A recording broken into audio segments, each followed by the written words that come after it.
From Santa Barbara, California, the Timeless Voyager series, where the knowledge is timeless and you are the Voyager. Interviews with leading-edge authors and speakers, psychic phenomena and the unexplained, UFOs, extraterrestrial encounters, government cover-ups, alternative healthcare, new technologies. Fasten your cosmic seatbelts and join me, your host, Bruce Stephen Holmes, the Timeless Voyager.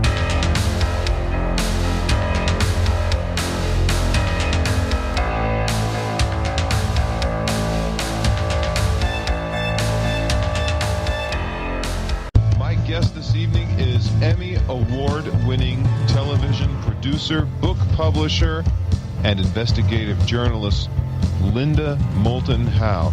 She is regarded by many throughout the scientific community as the most respected UFO, crop circle, and strange phenomena researcher. Welcome to the show, Linda. It's really great to have you on the show. We haven't done a show for a while, and I'm very happy to have you with me tonight. Well, thank you, and I am glad that you are stressing the scientific investigation aspect of my work. It is what I have tried to do over the past decade or so, looking at these mysteries, and I think that it is interesting tonight to note that we have just been through a week of the bashing of Jupiter by what many people thought was a comet that had broken up. But I talked yesterday with one of the major planetary scientists from Caltech about the fact that so far they have not seen really any oxygen to speak of, let alone no water vapor. And they're very puzzled by this because if it was a comet, then there should have been some kind of icy H2O, and they haven't found it. So now they're not sure if it was even a comet. It may have been an asteroid. And this sort of underscores this whole aspect of trying to find out the facts behind things. So even in the case of the scientific community, they were actually predicting something that we may find out is completely different from what they told us. Yeah, in the sense that all of the anticipation about this event was that a comet had broken up. Well, if a comet, by definition, is made up of ice and rock, there should have been, they hypothesized anyway, some evidence of water or oxygen where this impact hit. The fact that there has not been any to speak of is puzzling to them, and that's one of the mysteries to be solved over the next few weeks and months by these scientists about an event that many people are saying is once in 1,000 years, maybe once in 10,000 years, and we were privileged to be alive at this moment with the right kinds of instruments out there to actually get photographs and to measure with spectrographs these kinds of measurements that would allow a scientist to even say where is the oxygen in these impacts if we were dealing with a comet. And I think another part of this, too, is we often, whether we're talking about the crop circle mystery or the animal mutilation mystery or any of the other unexplained phenomena, one of our big frustrations is that we aren't being told enough details, whether it's in the media or by people in government or whatever. We're often being kept in the dark. Well, even about this most recent event of a comet or asteroid impacting on Jupiter, in today's Philadelphia Inquirer, there was a major story asking, could such an event happen here on the Earth? And the surprising answer was that the risk of an asteroid or a comet hitting our planet is about the same as, or you or me dying in such an event is about the same as dying in an air crash. And the story went on to make an observation based on a report that was presented to the House of Representatives in 1989, which I doubt any of us ever knew existed. And this is a quote from the report. In 1989, a half-mile wide asteroid flew through Earth's orbit. The Earth had been at that point where the asteroid came only 6 hours earlier. Crop circles, animal mutilations, human abductions, and the different alien subtypes. What do you think? If we can get that all in the next 45 minutes or so, it will be a remarkable task. And listen to this one. We're going to try to do it in about 10 minutes because I want to let people ask you some questions. All right. What's going on with the crop circles? I hear some new stuff. Well, there have been both in England, Canada, and the United States since the 1st of May. Probably the last count I heard was 30 or 40 in England. We've had one very large one up in Ontario, Canada, reported this past week. There's been another one reported in Washington State last week that's supposed to be large. Both are about 150 feet in diameter.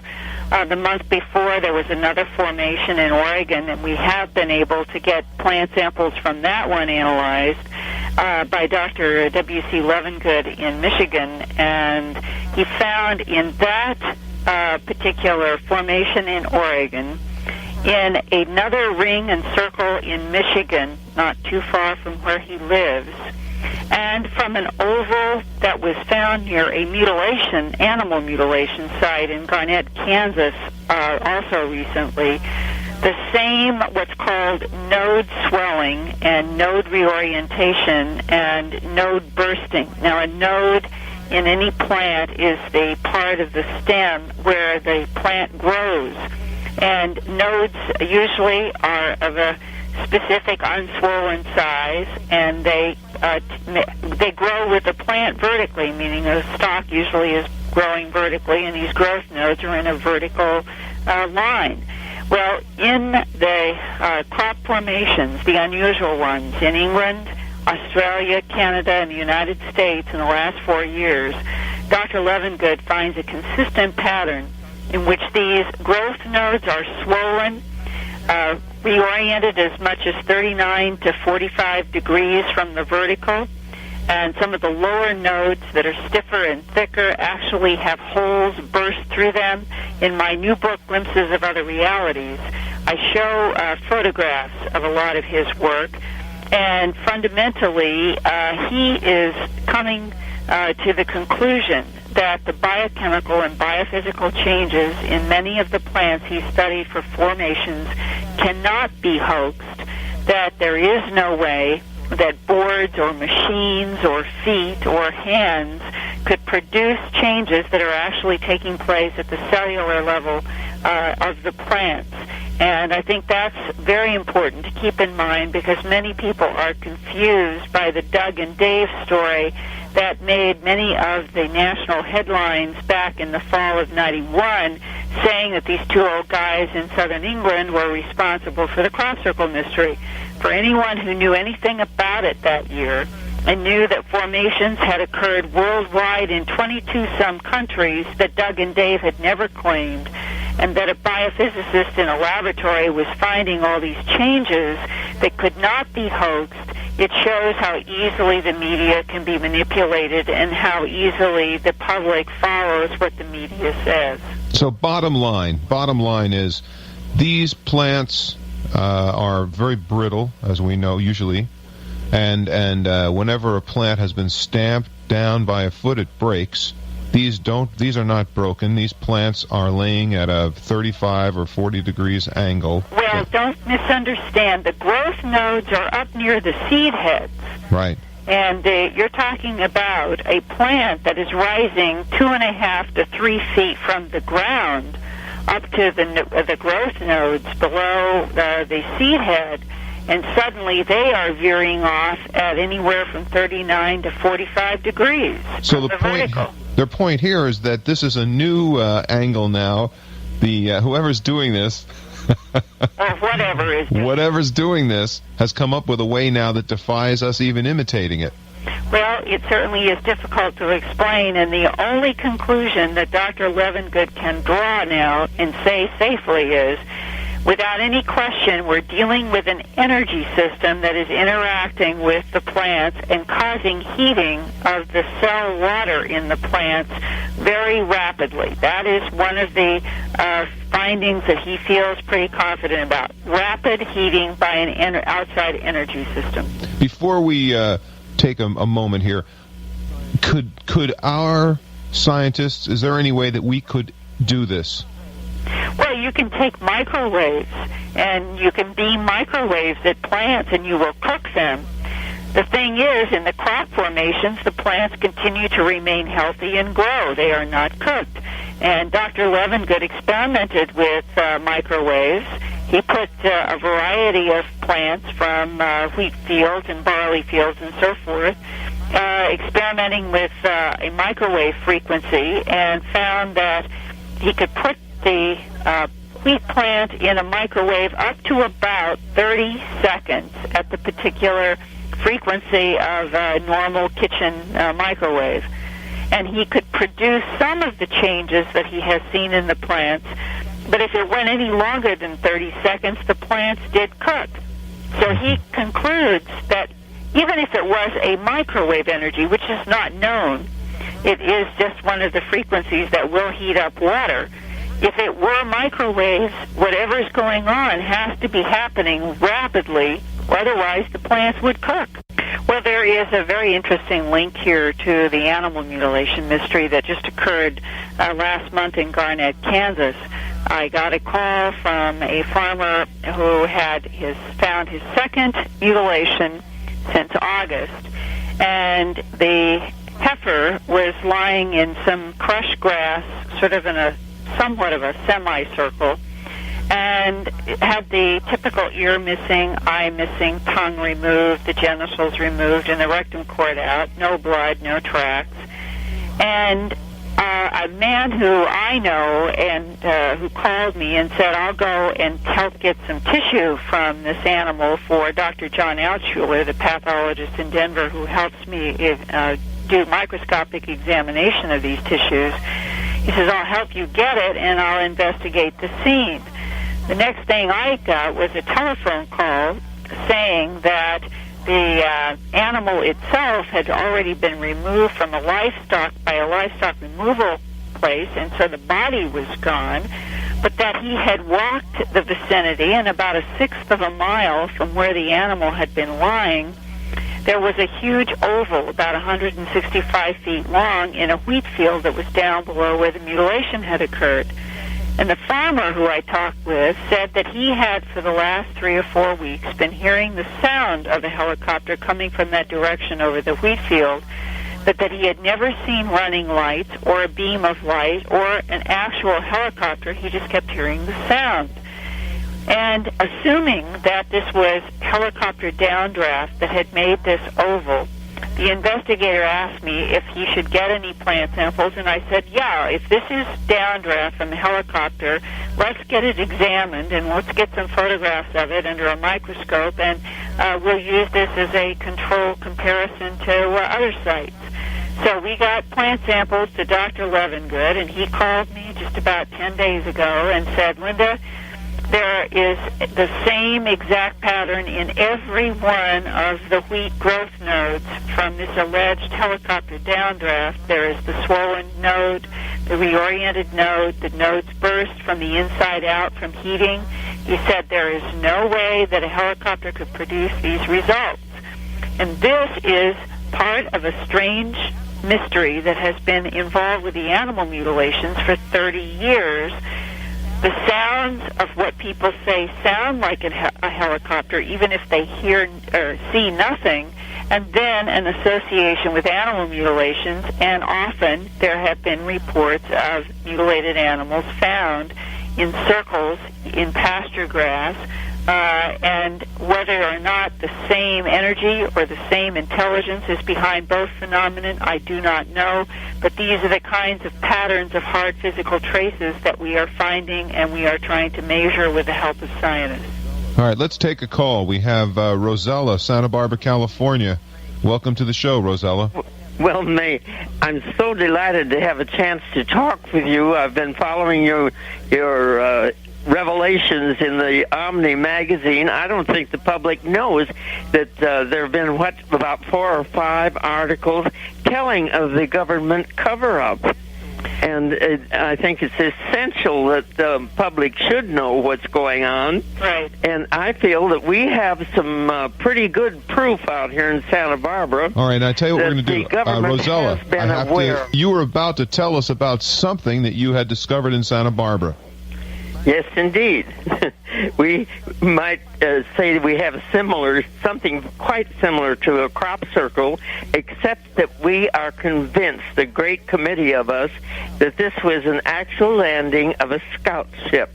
And it left this big circle where, it's just too complicated to tell, but you could, there were places where the landing gears had landed, and we had messages from a number of different psychics. I don't know if you're aware of the fact that Santa Barbara is a great center for many things, UFO investigations and excellent psychics. So we had wonderful traces of the ship landing, but we had the same problem that there was no coverage, good coverage in the paper. Some people had called the police, some had called radio stations, so it was pretty well covered up. When was this event supposed to have happened? What is it? When was this supposed to have happened? Oh, no, but this is the really interesting part. The answer to the question for you, Linda, is that it happened June 2nd. Okay. Basically, what we understand, and I didn't want to talk too much about it, but I'm going to send you one of my pictures. I ended up in the middle of the picture in the newspaper. This is what you were telling me. Yeah, I was telling you about this the other day. All right. But anyway, there's a lot of questions about what it was. But the thing that's interesting, it was a 62 feet in diameter. And other than that, it didn't seem to be as much of a crop circle as Rosella mentioned. It looked more like something else. And she had information from people who thought that it might have been a scout ship. Mm-hmm. That's about all I can tell you. Okay. We wanted to go back and just give some information. Now, you were talking about the animal mutilations. Now, you have tied these mutilations in, very interestingly enough, with human abductions. Would you like to explain that to our listeners? Well, when I was working on the first documentary, Strange Harvest, back in 1979 to 80, trying to find out what was happening to all these animals in the United States, Canada, and other parts of the world, I came in contact with a medical doctor who had a case of a woman in the Southwest who had been suffering headaches and nightmares and finally had undergone hypnosis trying to penetrate amnesia about a night that went back to 1973 when she and her family had been riding in a car coming home from a bingo game in Houston, and they argued about a moving light that was pacing their car. And the story turned out to be a missing time case involving all five people in the car. And the woman, Judy Doherty, who underwent hypnosis in the first session with the medical doctor, could see what she thought was a brown and white animal rising in a pale yellow beam of light into an object in the sky. And in 1980, I was able to work with her and Dr. or Leo Sprinkle. In that case, it was Leo Sprinkle from Wyoming. And we did the first hypnosis session that broke through her amnesia. And there she clearly described that what was rising in the beam of light was a young brown and white calf. And 10 years later, her teenage daughter, who had been in the car and had been reluctant to have any investigation when I was working on the first documentary, agreed to undergo her own hypnosis session and did this with Dr. John Carpenter in Springfield, Missouri, who has worked with a lot of abductees. And under hypnosis, for the very first time, she also described seeing a brown and white calf going up in a pale yellow beam of light. And since that time, I have talked with half a dozen other eyewitnesses, totally conscious, not having anything to do with hypnosis, who have seen non-human entities with animals that are later found mutilated or simply disappear from the farm community. And what people have described over and over again is the same type of four approximately 4 feet, 4.5 feet tall, gray-skinned or grayish-green skin with large black eyes that have been seen with animals that are later found mutilated. And so there is even an eyewitness, broad daylight eyewitness link to something other than human and the animal mutilation mystery. And I think that today, in 1994, there are now, in addition to the Judy Doherty and her daughter, there is at least one or two other mutilation areas in Missouri where there have also been human abductions, and the human abductees have described getting some kind of information in their abductions about the mutilations and have suggested, it's just a suggestion, this is not hard proof, but have suggested from their abduction experiences that whatever is happening on our planet, it involves something out there that has some urgent need to survive, and that whatever it is harvesting from our planet is being used for its survival. The question is, in that harvest of genetic material from this planet, where do humans stand in all of this? What is the relationship of something that may be out there from someplace else in the universe? How does it look at us humans, and what are the implications for our future? And that's what many of us are trying to find out. Now, a lot of this information is in your new book and also in your new video. Let's talk about your new book for a second. It's called, well, from what I see, it's called Glimpses of Other Realities. Tell me just a little bit about it. You have, of course, the crop circles are in there. Yeah, what motivated me to do this book is the frustration that so much of this is happening around the planet on an ongoing basis, and very little is ever reported in mainstream media. I come from mainstream media as a longtime television producer and documentary filmmaker. That's how I got into this in terms of investigating the animal mutilations.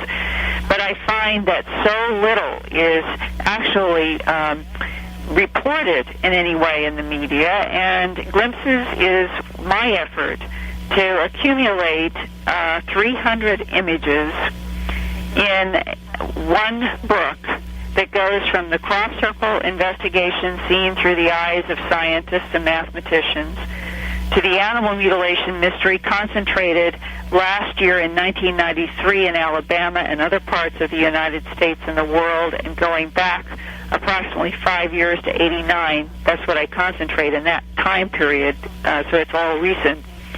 And the links to the human abduction syndrome in cases like Judy Doherty and others.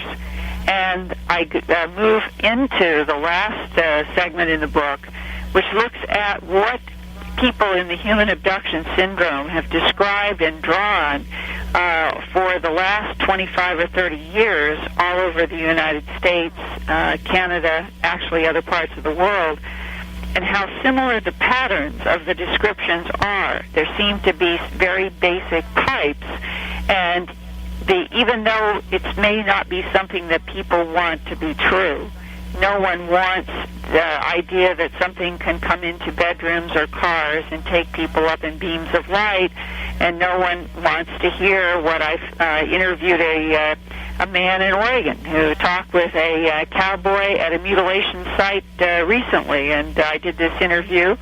The cowboy said that in the past few summers that he has seen round glowing discs come over a place where he has range cattle, and he stays out in a trailer trying to protect the cattle, and that these glowing discs would send down beams of light over the cattle, that he saw sometimes more than one animal rise in a beam of light, and then they would be dropped back down, crashing, making crashing sounds through the trees to the ground. Now, this is a live conscious report from a cowboy in Oregon. If this is going on around us, it is something I think we should all be paying attention to, and this is one of the main reasons why I have worked so hard to bring together the facts and the first-hand eyewitnesses in many of these areas in the book Glimpses of Other Realities. All right, so the book is 365 pages. It's an 8.5 inch by 11 inch format. That's a real big book. 300 images. Did you tell me that there are mostly... Over more than half are in 4-color. So this is incredible. Now, you also have a video, a brand new video called Strange Harvest 1993. Now, that I understand is a 60-minute documentary. That's right, and it just came out last week. It has been an intense effort. I was down in Alabama twice last year working with a crew when over 30-some animals were found in a short period of time. As I have described tonight, the same ear missing, eye missing, tongue removed deep within the throat, the genitals, the rectum, and so forth. Always bloodless, usually, no fluid, no tracks around the animals, frustrating law enforcement. This phenomenon has gone on for 30 years and has forced law enforcement always to look up to the sky because they have never understood how an animal could be found in this condition on moist or wet ground with no tracks around the animal, including the animal's own tracks. And in Alabama, it was as if the last 30 years came together in about a 3 or 4 month period in which there were so many lights seen above people's houses and so many videotapes were accumulated that in my new film that is really focused in Alabama but also includes other parts of the United States, Canada, and the world last year, you see in the film videotape of some of the oddest light patterns that I personally have ever seen being videotaped right off the backyard of a family where the camera is focused right over a lake. There's nothing there. There's no road. There's no streets. It's just a lake out in the woods, and here are several lights doing a very strange pattern in the sky, some of them there for over 2 hours. And this is the kind of activity which has been seen and photographed on still camera photographs in the 60s and the 70s associated with animal mutilations. But this is the greatest number of videotapes made by residents in an area where these strange unidentified lights, unidentified helicopters, the sounds of helicopters without seeing any helicopter were all happening day after day while they were finding one mutilated animal after another. Now, you say that there are different alien subtypes, and you mentioned, of course, the Greys as androids. Why don't we just try to get that in before we have to take our next break? Why do you call them androids? It actually was suggested out of the human abduction syndrome, where people who had encountered these beings and others had a sense that these gray beings were not what was in charge at all, but were in fact some kind of an android programmed to do work here. And there was a man who worked in the Navy on a very sensitive program who had his own abduction experience, and he said they're just like bellhops. They come and they get us and they take us where we're supposed to go, and then they bring us back. And whatever is behind the operation is not what we're dealing with generally, and that is one of the big challenges. What is the intelligence that is actually in control of what's happening?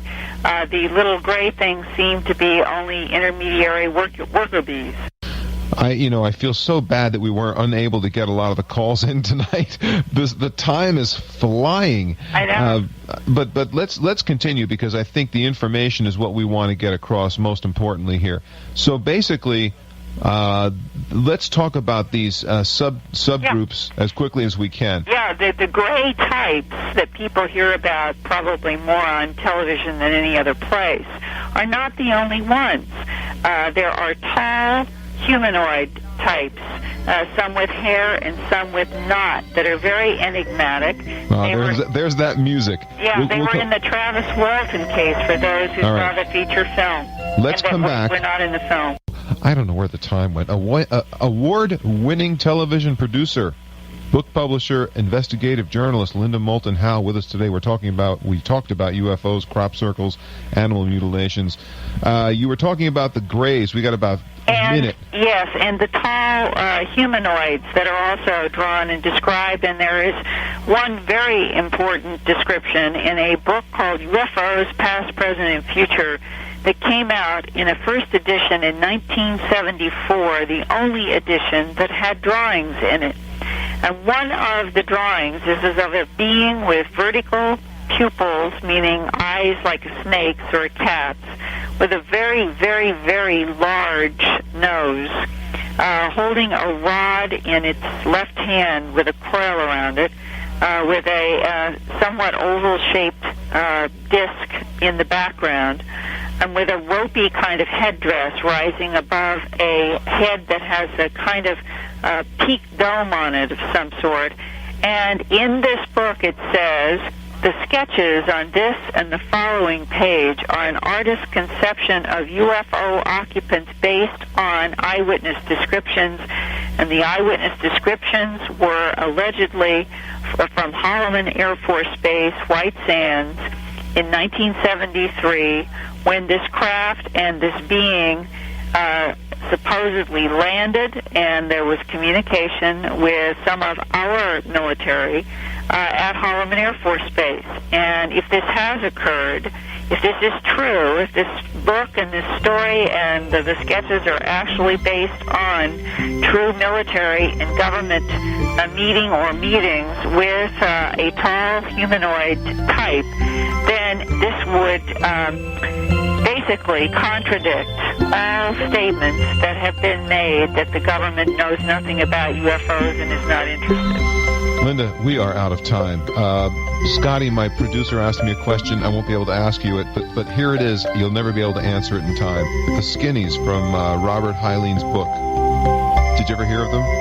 No, but there is a type out there that people say is very tall, very thin, like a long, long skeleton. We're out of time. Thanks, Linda.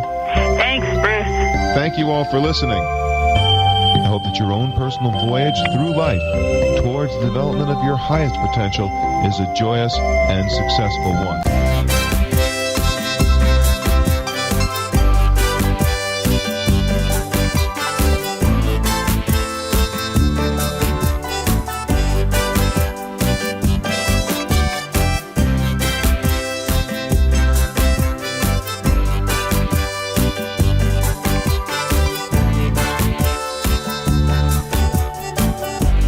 See the light, see the light.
You